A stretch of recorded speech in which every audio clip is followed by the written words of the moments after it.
Hi guys, welcome back to another episode of 360 Chat podcast. My name is Efe and today I'm joined with a new guest. Would you like to introduce yourself? Hi, I'm Aleera. Yeah, I'm with Aleera today, and today we're speaking about juggling work and creativity and passions because Aleera's a writer, but we'll get into what Aleera does. So I'm a writer, director, like specifically within theatre. I started writing writing stories when I was really young, and then when I started uni, I got into musical theatre a lot more, like performing, and then through there I had quite a few opportunities to write and direct my own show, and then I just recently had a show this summer as well. That's literally it. She does. So we're just gonna basically get into like her journey as a writer / director. Actually, it's a combination of both, isn't it? Yeah. But yeah, we're basically just gonna get into that, and hopefully it can inspire some of you guys that are like along this type of journey as well. So yeah, we'll get into it. So Aleera, you said that you had the opportunity to write and direct a few shows. Yeah. So how did you get into that? How did those opportunities fall into place? So I think people knew that I wrote a lot. So I've always been someone I've always got my notebook out, and I'm always people are like, what are you doing? I'm just like, oh, I'm writing my story, etc. And then when I started uni, in second year, I joined Writing Society. So I was also part of ACS. And so obviously with COVID and everything, key events like Afro Gala and stuff, they didn't happen. So in our third year, people knew that I was part of Writing Society. So when they were like, oh, Afro Gala is happening, someone was like the coordinator was like, oh, do you want to write and lead the drama? And I was like, I think with me, I've always been someone that's just like, okay, you know what, I'm just going to jump into it. So I hadn't done it before. I'd never written a proper play that's been done before. But I was like, why not? And I did it, and I really, really enjoyed it. But I knew that I really I loved musicals so much. I think a bit more than plays, just because I'd seen a lot more and I was more involved in musicals. So then the opportunity came because I was also part of Musical Theatre Society. So in October they have something called October Show, where it's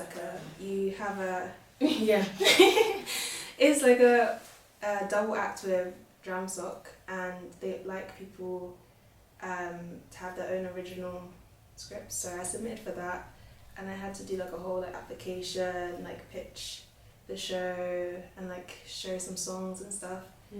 And then they accepted it, and then I was having a musical happen in October Show. So yeah. Fairs. Yeah. That's interesting. So I guess, is this something that you'd want to do full time? Because I know you just got a job. Yeah. So how is that gonna balance out in a way? I think it's something I've been thinking about. I think it's interesting. I've always been someone that's torn between I consider myself Troy Bolton in High School Musical, basketball or theatre, but for me it's engineering or creative writing.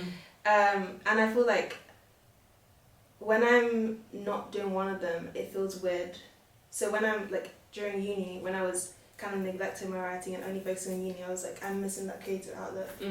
But when I'm doing only creative writing, let's say it's the summers between uni and I haven't been doing any engineering, mathsy stuff, I'm kind of something's still missing. So I think I've always wanted to do both. In terms of how that would look, I'm not super sure.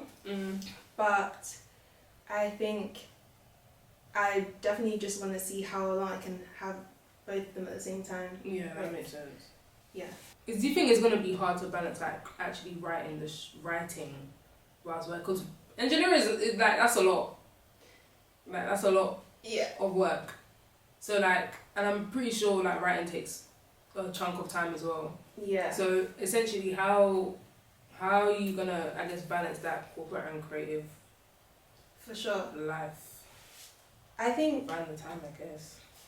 Yeah, I've kind of had a taste of how to balance it through uni because obviously degrees are intense and still trying to find, like, figuring out how I can find time for writing within that is intense. I think it's, at the same time, it's like for both of them, they'll have moments where it's like, say there's a deadline or say there's like a big project, I'll have to focus more time into one.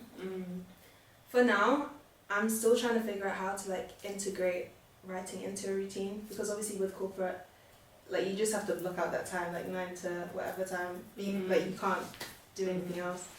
But using my commutes, for example, I have like an hour like on the train, so as much as I want to just like listen to my music and not think about anything, I'm like, that is a lot of time that I could be using to do that. And weekends as well, like I feel like it kind of even feels like I have more time now that I've left uni, sort of thing, because I'm not doing like coursework and stuff outside of the 9 to 5 time period. Yeah, and I think with me, it's like having like external, it sounds so weird, but it's like when I give myself a deadline, I'm kind of like, blah, blah, blah. But if someone gives me a deadline, like for example with the shows, it's like I had to have written it by then. I didn't have a choice. Okay. So like stuff like that, like just challenging myself by just submitting for opportunities, just submitting for things, and it's like I have to have it done by that time. It will force me to balance it. So. Okay, that makes sense. That makes a lot of sense. But do you ever have that fear that you will ever be like burnt out? Because I speak about burnout all the time, like all the time. So that's just from balancing this and just life, plus I guess work as well. So do you ever have that fear that you'll one day you might just burn out? Or have you ever been burnt out before? I think whilst in uni? Yes to both. Have I been burnt out before? Yes, especially this year because it was like finals, so my dissertation, plus so this year the show I did was part of Camden Fringe, so there was a lot of like hard deadlines, and like also a bit more on the production side as well, just how to put on the show, like there were like hard deadlines for that.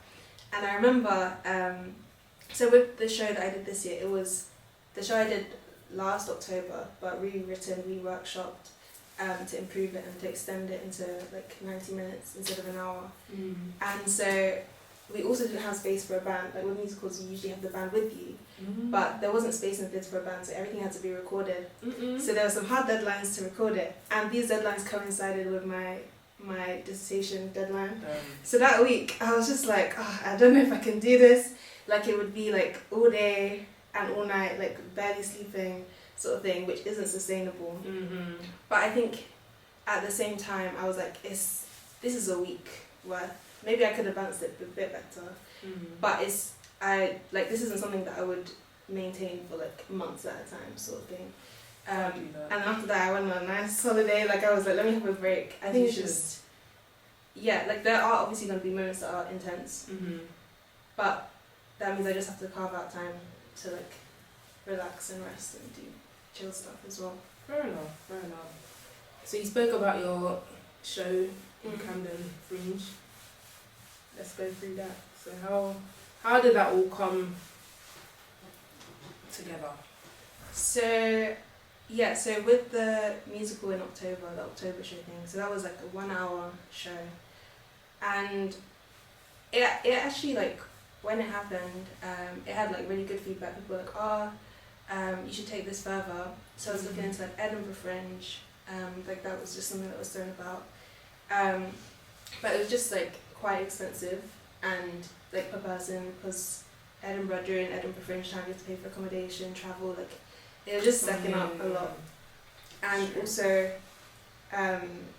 like it being Edinburgh, it means that your family and friends are less likely to be able to go to support and stuff. So then someone was like, what about Camden Fringe?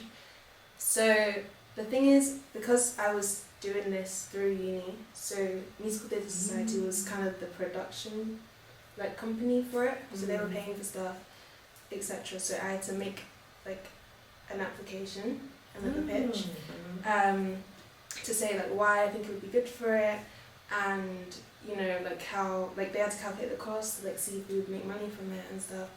And then after that I like applied to Camden Fringe itself, which was kind of, it was just like saying, it was like this long form, and it was like what's it about, has it been done before, give reviews. So we gave the review from like our uni's newspaper, and then we had to submit to specific venues, and then I went to like view the venues. It was actually really cool. Like, I went to view the venues, and like I remember I was there, and I played like the backing track of a song that I was like, wow, like I'm just so excited, like this is really cool.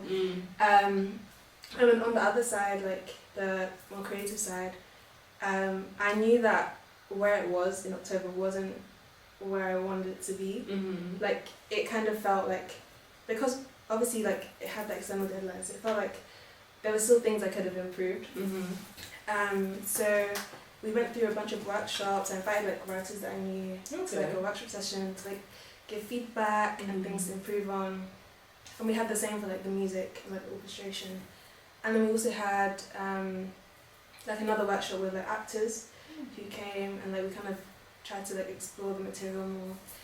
And then it was just like rewriting the music, adding songs, taking away stuff. And then we had like all the like the more directory stuff, so like the casting, which is always fun, and scheduling, rehearsals all through. It was like 4 weeks of rehearsals, which is actually so intense. It's like I didn't that long, but yeah, like because I didn't even have my job then, but people were working 9 to 6. They come to rehearsal 6 to 10 p.m. like almost every day. Like it was intense, but yeah. And then we had the show. What was your play about? It was about heist. Yeah, go for it. It was about this girl who, her older brother was like a heist, like he did heists with this crew, and in the last heist it went really badly wrong, and the brother ended up in a coma, and so the sister kind of blames herself for what's happened, and so she's kind of like, this is her way to fix things by going on this new heist with this new person that's like kind of pitched, I'll pay you £1 million to like steal this, it's a poem, steal this poem from this museum. And then they go inside, and obviously things go wrong. It's very high tension, there's a bit of drama, a bit of like conflict, and yeah, that's what it's about. But yeah, it's a lot more about like the interpersonal relationships between like the crew, and like how they all kind of feel after the bad last heist and stuff. So what was your inspiration around getting that idea? It was like 2 parts. So firstly, I just thought a heist musical, like that would be so cool. Yeah, that's different. I imagined like seeing like, because obviously you know like red laser lights. I was like, oh, imagine them going through the lasers. Like I was like, this is gonna be so sick. And then the other side was, it actually came partly from like some personal stuff that I was going through, and like struggled with faith. And I kind of wanted to talk about that feeling that you have to prove like you're worth loving almost, like feeling you have to prove that you're worth something, and that's what the main girl's kind of figuring out. So she's trying to succeed in this heist because she feels like that's her way to prove that she was worth being saved in the last heist, which actually was what caused her brother to end up in a coma. And I thought that would be kind of interesting to explore, sort of thing. That's good. That's really different. Because I've never really seen that before. But I was actually gonna go, but yeah, I can't remember why I had that day. I think I had to come here actually. So with the writing process for it, like how, I know every writer has a way that they write, and some of them have like, you know that thing that they have to do when they're writing? Like for some people it's like they have to be outside. Right. So I can't remember what it's called. But do you have that? So what's like, yeah, your writing process, I guess. Like non-negotiable sort of thing. Yeah. I feel like I don't have specific things like that.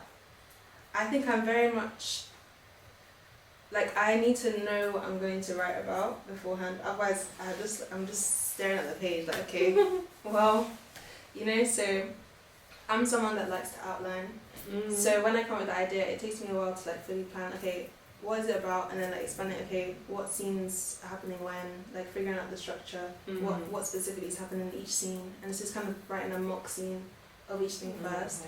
And then because it's a musical, I kind of just left the gaps for the song. I was like, okay, I want this to happen, I want them to talk about this or sing about this and have this change in this song, and I just left it for later. So I wrote the script first, and then I kind of rewrote it to figure out like just like different character choices and things like that. And then with the songs, I feel like songs are weird. I need to have some sort of melody, like as in like backing track, and then I can like mess about with that on top. But I can't just have nothing. So I'll have my piano, and I can't play the piano. So I don't think you can play the piano. No. You play flute, innit? Yeah, I can't play the piano. So I'll make my like melody with my finger and then record it and play it over and over and just like go from there. And there's like this software I use to like write the sheet music, and then it plays it back to you and stuff. But it was interesting because like when I wrote the first show, I was doing it while I had my internship.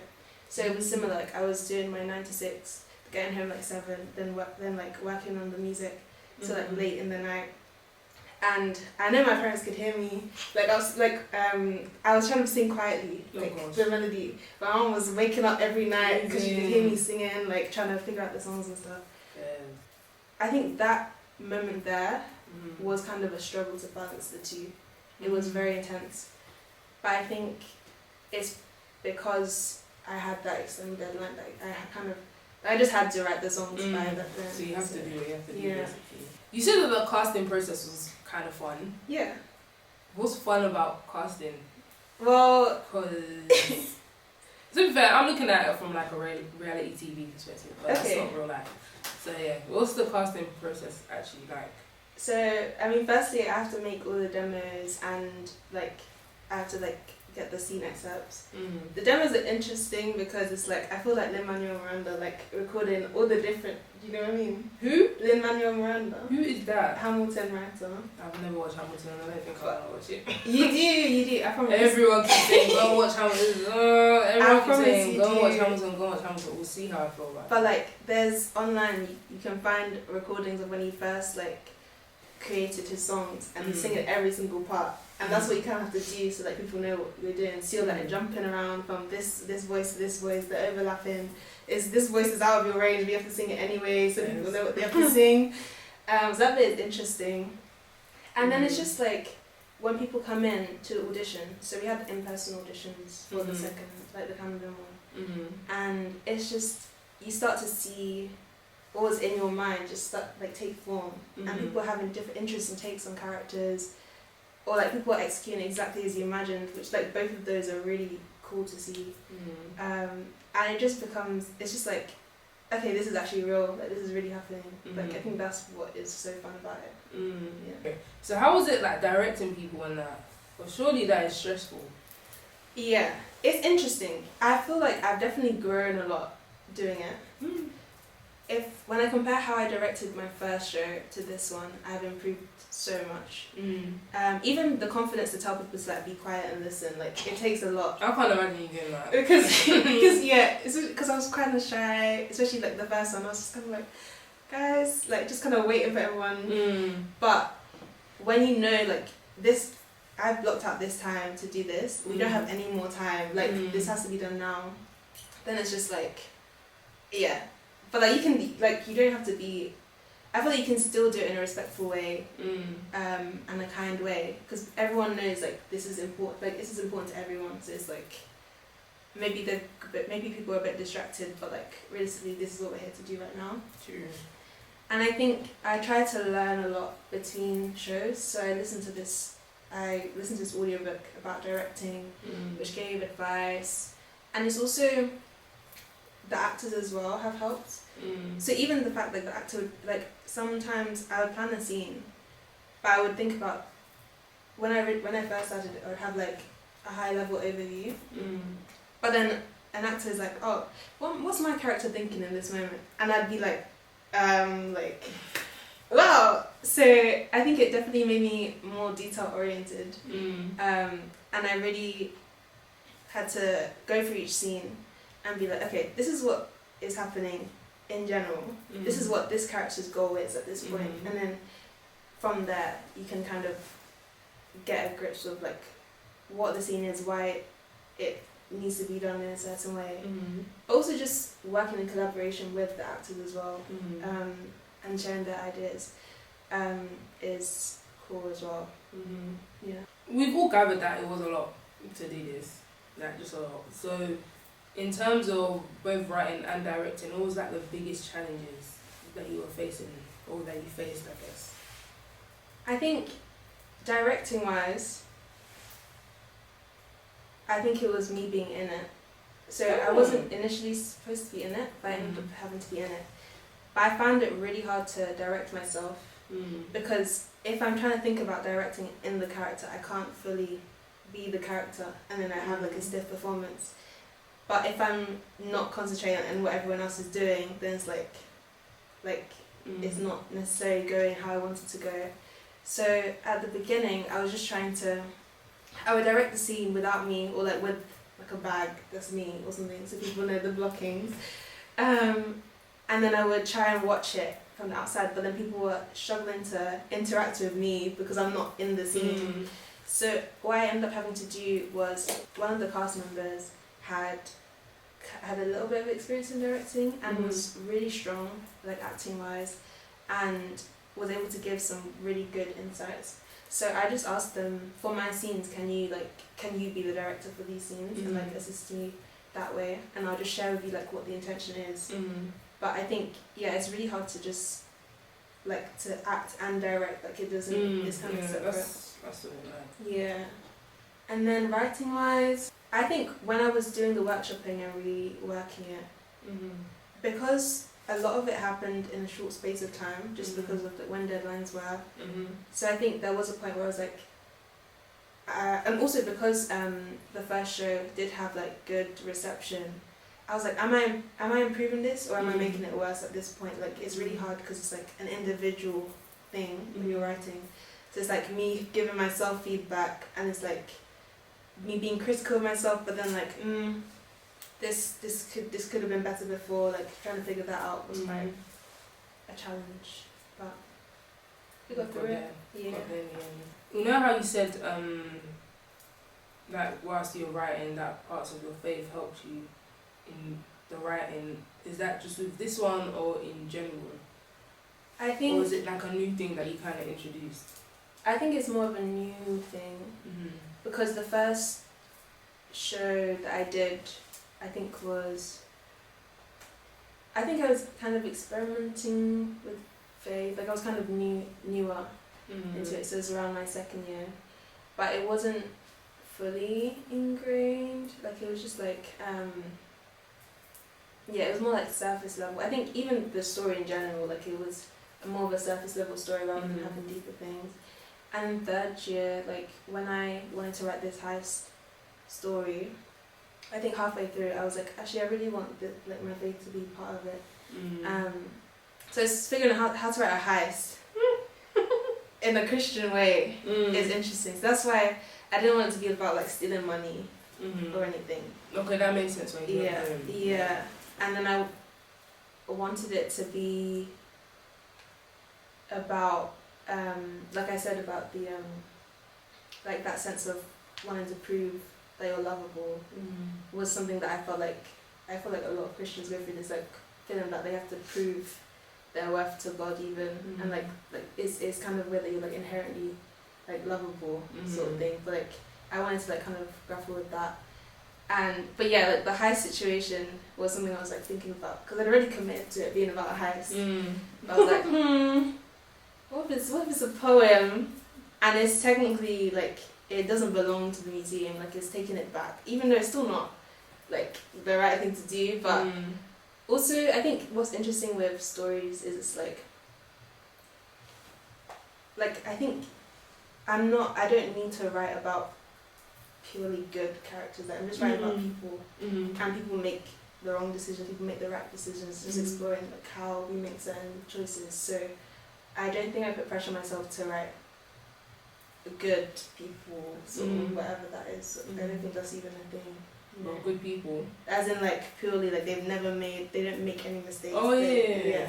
So, that's, I do think good people are is a thing. But, I think... It's subjective.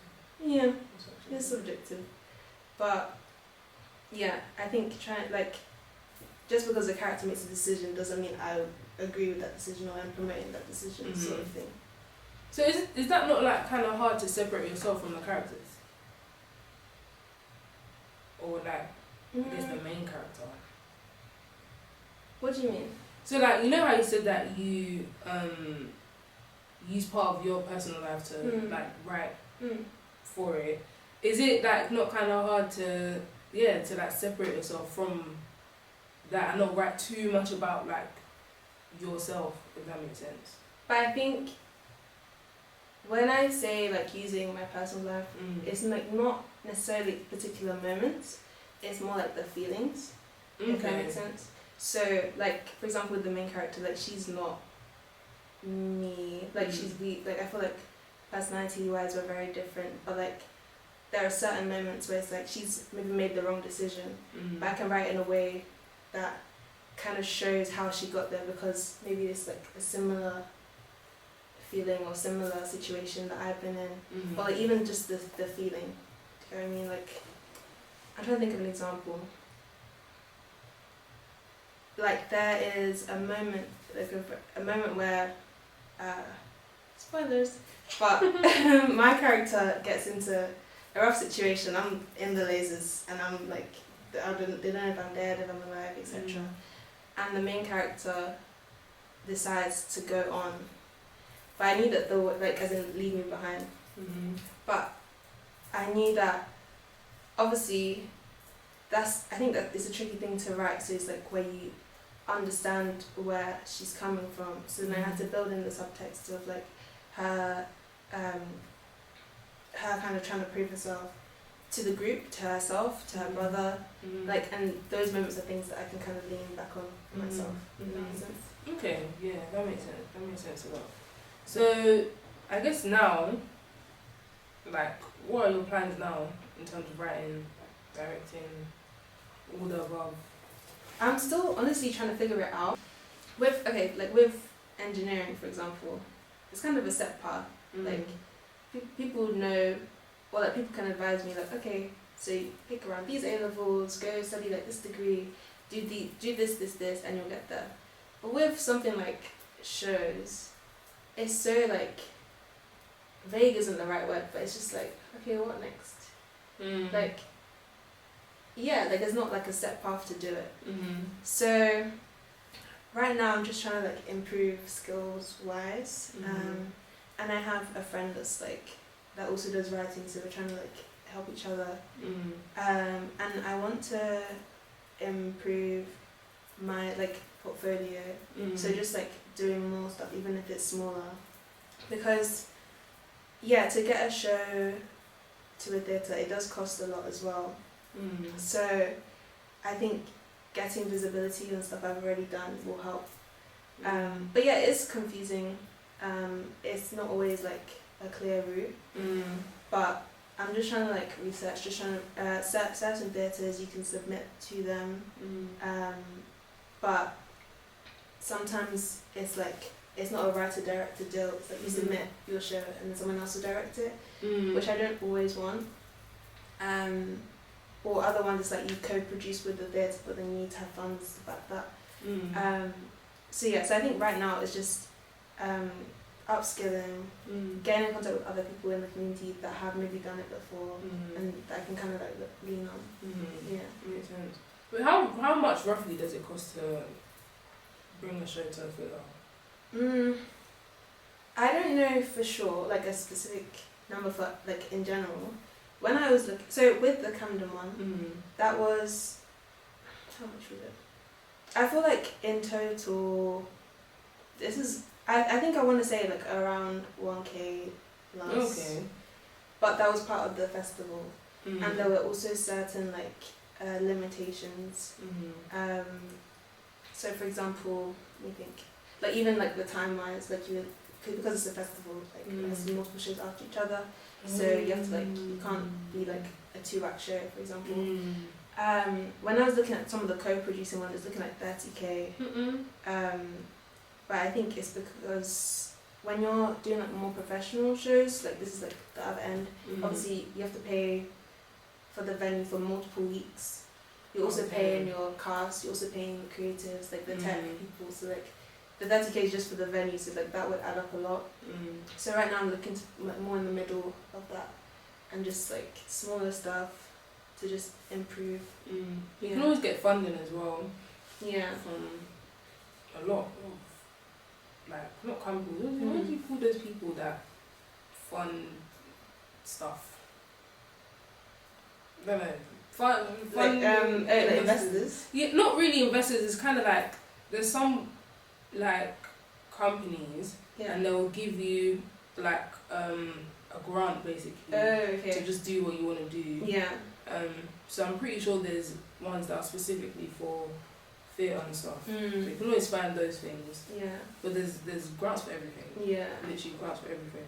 There's also pitching competitions or like pitching showcases. Yeah. Where you can like pitch. I think Beam 1 is coming up now. So you like pitch to producers for like 10-minute slot and stuff. So yeah, there is stuff. It's just like researching and figuring it out. Is there any advice that you would give to someone that's wanting to get into like writing and directing and musical theatre and all that?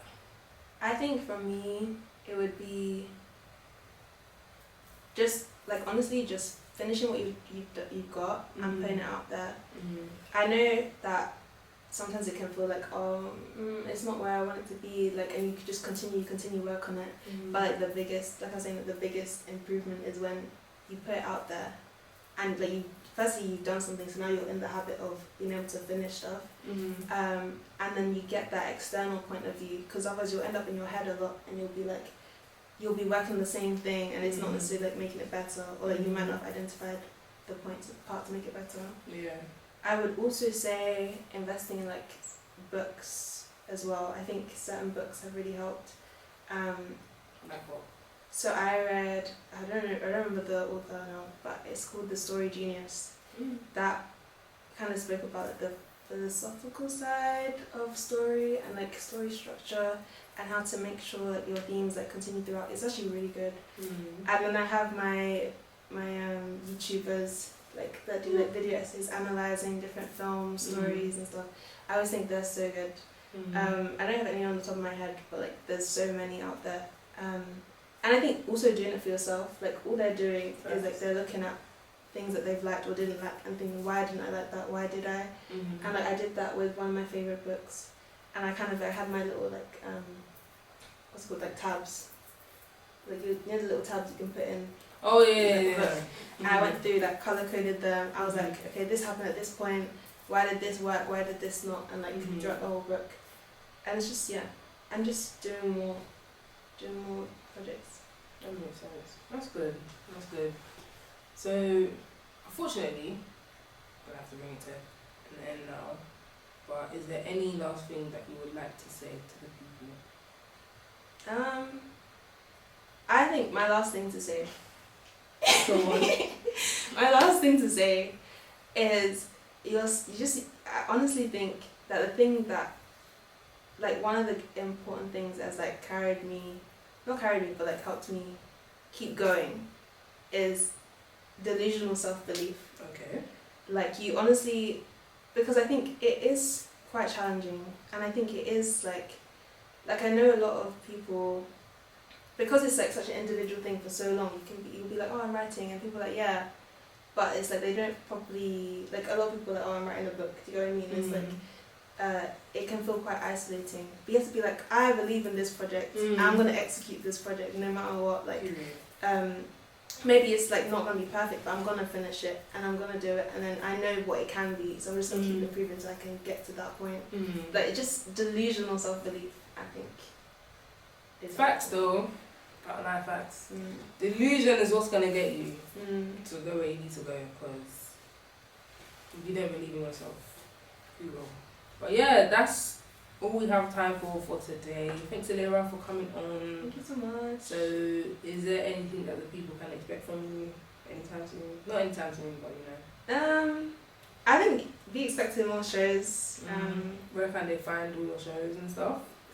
It's coming. There's a website coming. Okay. But currently on my Insta, I'm trying to build that as more of a portfolio. So you guys can see like at least pictures and stuff. What's your Instagram? The Instagram is at ALEERAAA. Just say the name and then I'll put it in the description. It's at Aleera. So make sure you check her out. Follow her Instagram, all that stuff. Follow all the 360 socials too. But yeah, I hope you guys enjoyed this episode. I hope you found it, you know, insightful, interesting, all that good stuff. And I'll see you on the next episode next week. Fingers crossed. Bye guys. Bye.